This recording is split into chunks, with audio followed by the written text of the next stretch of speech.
একটু লবণ দিয়ে দিলাম। এখন আমার আলু ভাজিটা ঠিক পারফেক্ট কালার পাবেন সব। এই আলু ভাজির মধ্যে আমি কোনো ধরনের পানি ব্যবহার করবো না। সকালবেলা বুঝি করে পানি কাটালাম তো ঠান্ডা বডি করার কারণে আমার কেমন ঠান্ডা ঠান্ডা লেগে গেল আর কি।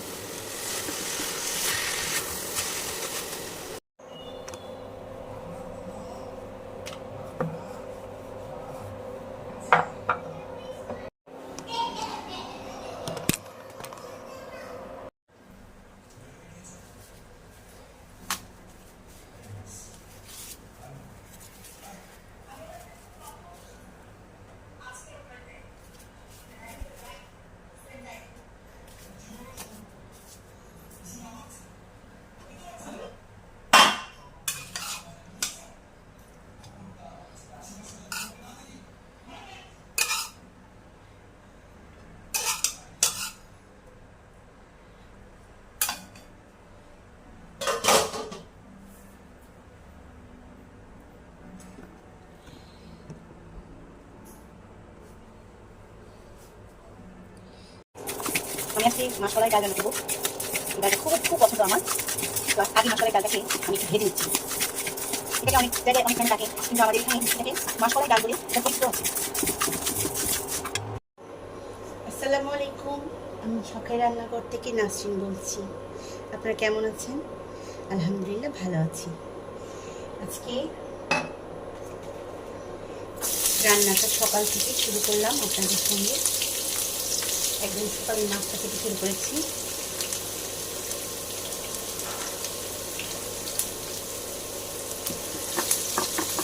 তো এখন দুপুরে রান্নাটা করতেছি। দুপুরবেলা একটুখানি চিংড়ি মাছ দিয়ে পুঁইশাক রান্না করব, আর মাসকলাই ডাল রান্না করব, বেগুন ভাজবো। এগুলো কমপ্লিট করবো আজকে।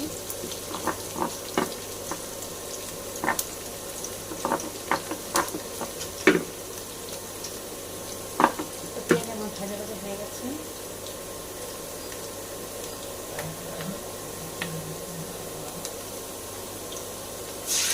একটু আদা রসুন বাটা নিলাম।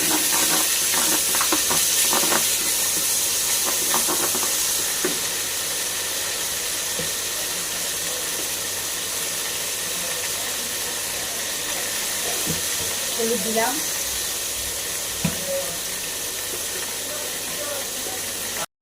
ধনিয়া মরিচ সব কিছু দিয়ে দিলাম। লবণ দিব, লবণ দিয়ে দিলাম। মাছগুলো দিয়ে দিলাম, ভালো করে কষিয়ে। আমার বাসায় নেটের সমস্যা, আমার ওয়াইফাই লাইন চলছে না। আশেপাশে সবার একই অবস্থা। আসলে নেট যারা আমরা চালাই বাসায় ওয়াইফাই লাইন, প্রচণ্ড লেভেলের সমস্যা আমাদের। কারণ তো আমি শাকটাও দিয়ে দিলাম। এখন শাকটাকে সব কিছুর সঙ্গে মিশিয়ে দিব। ডালটাকে আমি অনেকক্ষণ ভিজে রেখেছিলাম, এখন এটাকে আমি ব্লেন্ড করে নিব। তো আমার শাকটা হয়ে যাচ্ছে প্রায়। এটাতে কোনো পানি ব্যবহার করব না। আর ডালটা আমি ব্লেন্ড করে নিয়েছি।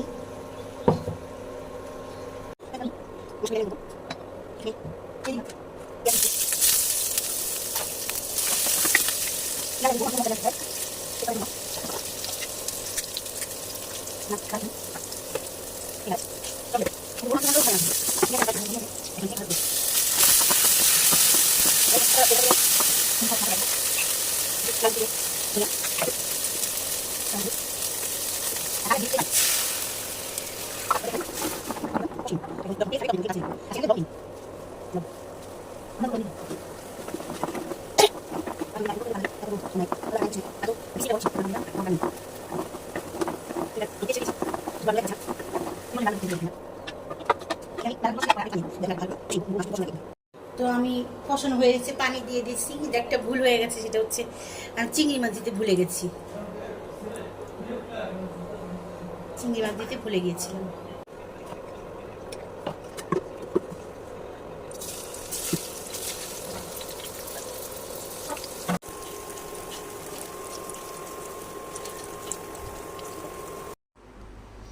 এই যে আজকে আমাদের দুপুরের খাবার।